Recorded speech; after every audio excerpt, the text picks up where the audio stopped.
All right, so today we are diving into one of the greatest, most epic adventure stories ever told, Homer's Odyssey. And look, this isn't just some dusty old poem about gods and monsters. It's a deeply, deeply human story about the struggle to find your way back home. And not just to a place, but to yourself. So just imagine this for a second. You're a king, you're a brilliant general, and you've just spent 10 long years helping to win the legendary Trojan War. You're the hero, Odysseus. Victory is yours. But what happens when the cheering finally stops and that long voyage home begins? Well, for Odysseus, the end of one war was really just the beginning of a much, much bigger one.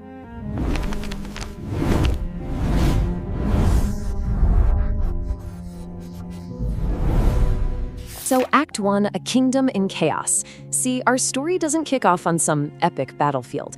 No, it starts at home, in the island kingdom of Ithaca.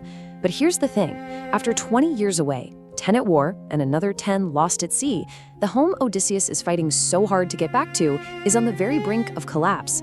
10 years is a long time for a kingdom to be without its king. And in Odysseus's absence, this huge power vacuum has opened up. And it's been filled, all right. It's been filled by a whole horde of arrogant, entitled noblemen. They've basically invaded his home, and believe me, they are not polite guests. I mean, this is a complete breakdown of order. The suitors aren't just rude. They're like a plague.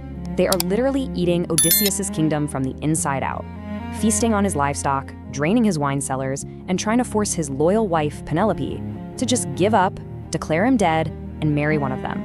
And get this, they even see his only son as an obstacle that needs to be removed. And right in the middle of all this is Telemachus. He was just a baby when his father left for Troy. Now he's a young man, forced to watch his inheritance get squandered and his mother tormented day in and day out. He wants to stand up, to be the man of the house, but he's one man against more than 100. He is completely, utterly trapped. Meanwhile, far, far away from all the chaos in Ithaca, Odysseus is facing a totally different kind of turmoil. His 10-year journey home is just this gauntlet of mythical horrors. But what's interesting is that these monsters, they aren't just random beasts. They're almost like twisted reflections of the very human flaws that any leader has to overcome. So early in his journey, Odysseus and his crew stumble onto this island that looks totally deserted. They find a cave, it's full of cheese and lambs, and they figure, hey, why not help ourselves? This turns out to be a terrible, terrible mistake, because the cave's owner comes back, Polyphemus, a cyclops, a monstrous giant with one eye who has zero respect for the gods and even less for guests. He rolls a giant boulder over the entrance, trapping them inside. And then he starts eating Odysseus's men, 2 at a time. Okay, against this mountain of a man, swords and spears are pretty much useless. Brute force is not gonna work here. So Odysseus uses the one weapon the Cyclops doesn't have, his mind. He comes up with this brilliant 4-step plan. This isn't just about violence, it's about strategy, patience, and exploiting your enemy's weaknesses. So after they drive the burning stake into the giant's eye, he lets out this agonizing scream. Other Cyclopses rush to his cave, shouting, "Who's hurting you?" But Polyphemus just bellows back, "No man is killing me! No man is killing me!" And of course, hearing this, his friends just shrug and walk away. It's this perfect, life-saving trick, all based on a simple, brilliant play on words. Odysseus and his men, they manage to escape by clinging to the bellies of the giant's sheep. They make it back to the ship, they're sailing away, they're safe. But Odysseus, he just can't resist having the last word. He needs the giant to know who beat him. So he yells out his real name. This is hubris, that fatal, fatal pride. And it's a moment that is going to change absolutely everything. And that one single moment of pride has a devastating consequence. The Cyclops, now knowing his tormentor's name, prays to his father, who just so happens to be Poseidon, the god of the sea. He lays down this terrible curse, a curse that will follow Odysseus for years, making sure that his journey home will be filled with nothing but suffering and loss. Later in his travels, Odysseus comes up against what might be the ultimate test of leadership. He has to sail through this narrow strait, and on either side there is an inescapable, deadly horror. There's no third option, no safe path.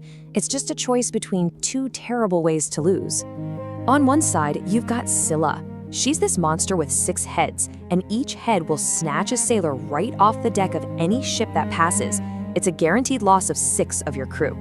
On the other side is Charybdis, a giant, deadly whirlpool that sucks down the entire ocean 3 times a day. If you get caught in that, everyone dies. The ship, the crew, everything. Gone. So seriously, put yourself in his shoes for a minute. What do? Do you risk everything, the whole ship, on the slim chance you might get past the whirlpool? Or do you make a calculated sacrifice, knowingly condemning 6 of your own men to a horrific death just to save everyone else? There is no good answer here. Odysseus makes the agonizing call. He steers toward Scylla, and he doesn't even tell his crew what's about to happen. As they're all staring in horror at the whirlpool on one side, Scylla strikes, snatching 6 of his strongest men right off the deck.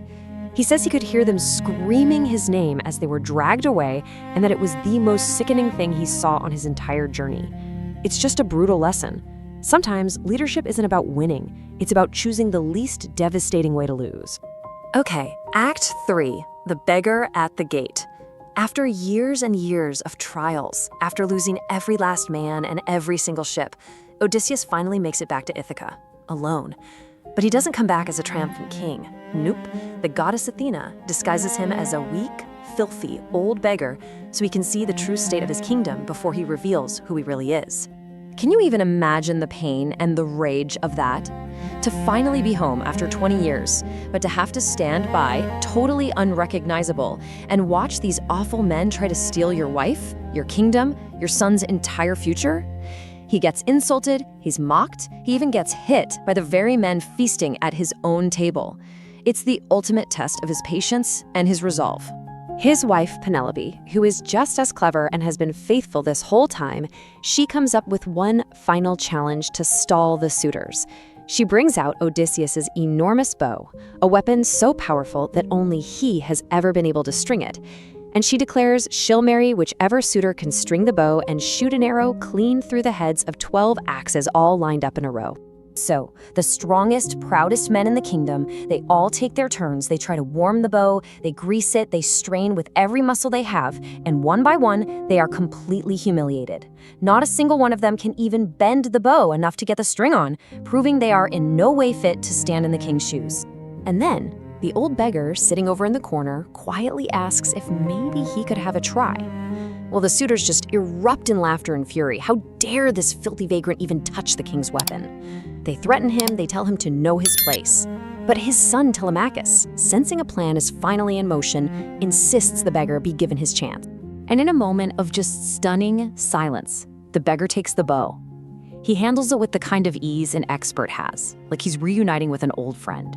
And then, without any visible effort at all, he strings it. As he plucks the string, it sings. The suitors' faces just turn white. In that one sound, they don't just see a beggar anymore. They see the return of the king. What happens next is a swift and absolutely brutal reckoning as Odysseus and his son slaughter every last suitor. He reclaims his house, his wife, his throne. But the end of this journey isn't just about getting back to a physical place. It's about something much, much deeper. You know, the ancient Greeks had a word for this, nostos. It's actually the root of our word nostalgia. It means homecoming, but it's more than that.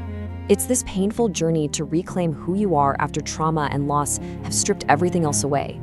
Odysseus didn't just have to travel across the sea. He had to fight his way back to being a husband, a father, and a king again. And that right there is why this ancient story still hits so hard today.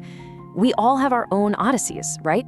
We all get lost, we face monsters, both inside and out, and we struggle to find our way back. So the real question isn't just about Odysseus, it's about us. After all the storms and all the travels in your own life, what parts of yourself are you fighting to find your way home to?